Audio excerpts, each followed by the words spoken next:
आज की कहानी आपको प्रेरणा देने वाली कहानी तो है ही, मगर आप इस कहानी से मिलने वाली सीख को अपने जीवन में अप्लाई करें तो आपका जीवन पूरी तरह से बदल सकता है। घड़ी का कांटा रात के 12 बजे को पार कर चुका था। बूढ़ी आंखों में जितनी नींद थी उससे ज्यादा अपने बेटे के लिए चिंता। उसी बेटे की चिंता जो अक्सर अपने काम के चलते रात को देरी से आया करता था। माँ तो माँ होती है, ये जानते हुए भी कि बेटा देर से भले ही आता है लेकिन भूखा नहीं रहता। किसी पार्टी में या फिर खुद के ऑफिस में ही खाना खा लेता है, फिर भी बिना उसके घर पहुंचे अन्न का एक भी दाना अपने पेट में नहीं डालती थी, इस उम्मीद में कि खाने के टेबल पर ही अपने बेटे के साथ थोड़ा समय बिता सके और अपने अकेलेपन को दूर कर सके। अकेलापन इसीलिए क्योंकि इकलौता बेटा, वो भी कुंवारा, और दुनिया को 3 साल पहले अलविदा कर चुके पति, जिनके जाने के बाद बेटे ने उनका कारोबार अच्छे से संभाल लिया और दिन और रात का ज्यादातर समय बाहर ही बिताने लगा। हाँ, एक काम वाली बाई नीलम थी जिससे वो थोड़ी बातें कर लिया करती, लेकिन वो बेचारी भी क्या करती, उसे और जगहों पर भी काम पर जाना होता, इसलिए वो भी उन्हें ज्यादा समय नहीं दे पाती। अब रात के 2 बज चुके थे। माँ अभी भी बेटे का इंतजार कर रही थी कि तभी दरवाजे की बेल बजी। माँ तुरंत उठी और जल्दी से दरवाजा खोला। बेटा फट से घर के अंदर घुस गया। माँ ने उसे डांटते हुए कहा, आज फिर से लेट बेटा। चिढ़ते हुए बोला, क्या मुझे शौक है? मीटिंग थी जरूरी। माँ बोली, अच्छा चीड़ मत, चल खाना खा ले, तेरे पसंद की सब्जी बनाई है।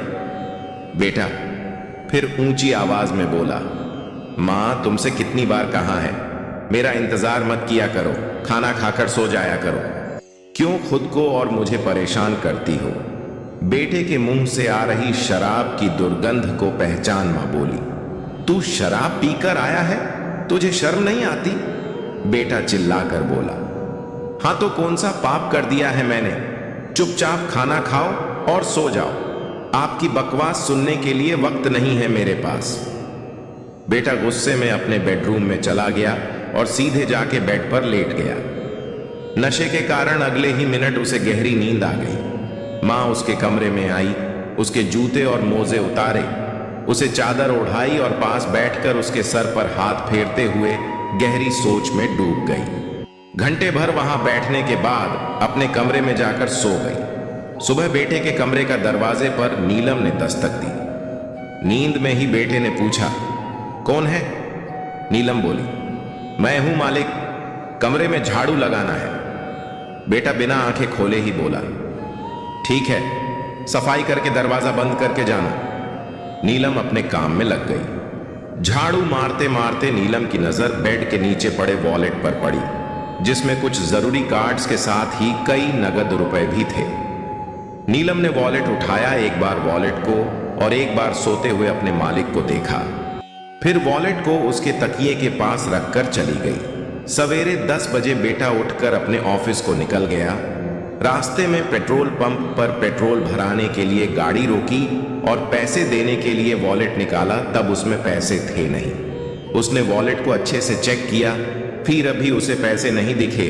अंत में वो कार्ड से पेमेंट कर ऑफिस चला गया। ऑफिस पहुंच बेटा अपने बिजी शेड्यूल में लग गया। अपने कस्टमर्स को वो नए प्रोडक्ट के बारे में प्रेजेंटेशन दे रहा था कि उसके फोन की घंटी बजी। फोन पर मांग का नाम आ रहा था। उसने फोन ना उठाकर उसे साइलेंट पर कर दिया, लेकिन फिर भी बार बार मांग कॉल कर रही थी, इसलिए परेशान होकर उसने फोन उठाया और साइड में जाकर मां से बात करने लगा।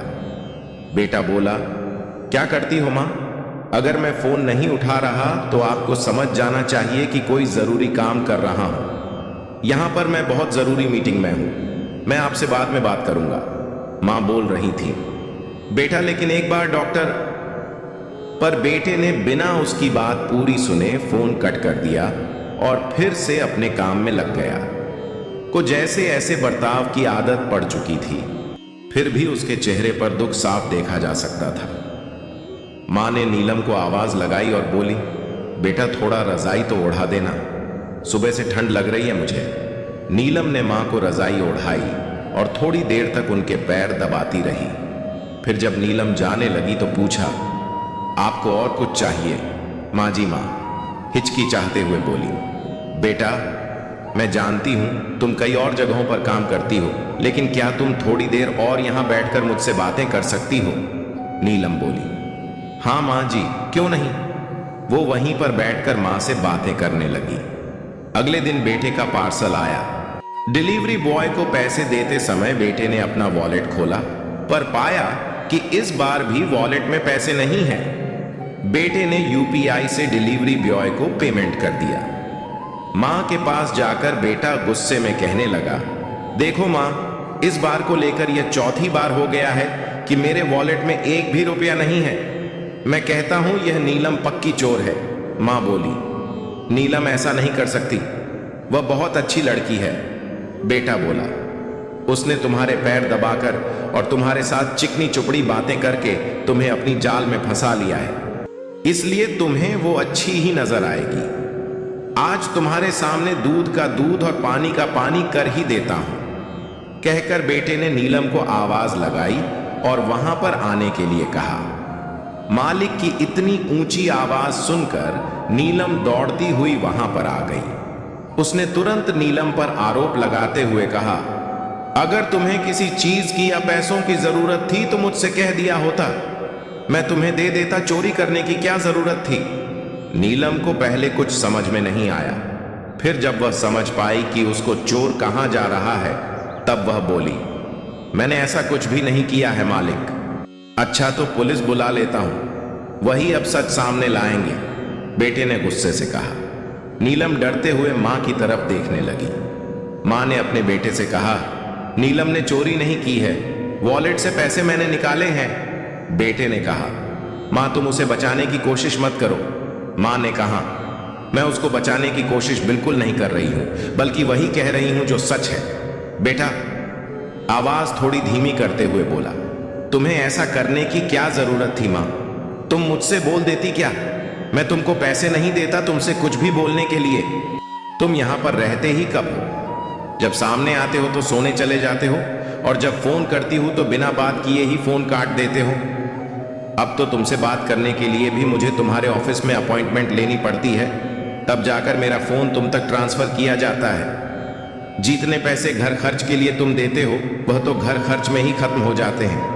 उसके अलावा भी कई खर्चे हैं जिनके बारे में तुम नहीं जानते। आजकल मैं कितनी बार बीमार हो जाती हूँ, तब नीलम ही मुझे डॉक्टर के पास ले जाती है और मेरी दवाई करवाती है। और तो और बेचारी अपने दूसरी जगहों का काम छोड़कर मेरे कहने पर मेरे साथ समय बिताती है, जिससे मेरा अकेलापन थोड़ा कम हो पाता है। तो मेरा भी फर्ज बनता है उसे उसकी एक्स्ट्रा सर्विस के लिए एक्स्ट्रा पैसे दूं। इसीलिए मैंने तुम्हारे वॉलेट से पैसे निकाल कर उसे दिए। काश मैं तुम्हारे पैसों की जगह तुम्हारा समय चुरा पाती तो मुझे तुम्हारे वॉलेट को छूने की कभी भी जरूरत ही ना पड़ती। बेटा अपनी मां की यह सारी बातें सुन रहा था और उसे इस बात का एहसास भी हो रहा था कि पैसों की भाग दौड़ में उसने अपनी मां को बहुत पीछे छोड़। बेटे ने अपनी मां की माफी मांगते हुए कहा, देखो मां, मैं समझ गया हूं कि मैं बहुत गलत बर्ताव कर रहा था आपसे। अब तक जो हो गया मैं उसे तो नहीं बदल सकता, लेकिन इतना वादा कर सकता हूं कि अब आगे से आपके लिए वक्त जरूर निकाला करूंगा। दोस्तों, हमें कामयाबी और पैसों के पीछे इतना नहीं दौड़ना चाहिए कि हमारे अपने हमसे इतने दूर हो जाएं कि फिर हम उनसे कभी मिल ही ना पाए। हम बड़े हो रहे हैं, यह याद रखने की जरूरत है, लेकिन यह भूलना भी नहीं चाहिए कि हमारे बड़े अब बूढ़े हो रहे हैं और अब उनको हमारी जरूरत ज्यादा है। दोस्तों, अगर हमारी स्टोरी से जुड़े आपके कुछ सवाल हैं तो आप हमें आर्टिकल के नीचे दिए कमेंट बॉक्स में बताएं। हम आप तक सही जानकारी पहुंचाने का प्रयास करते रहेंगे। अगर आपको यह स्टोरी अच्छी लगी है तो इसे शेयर जरूर करें। ऐसी ही अन्य स्टोरी सुनने के लिए जुड़े रहें हर जिंदगी से।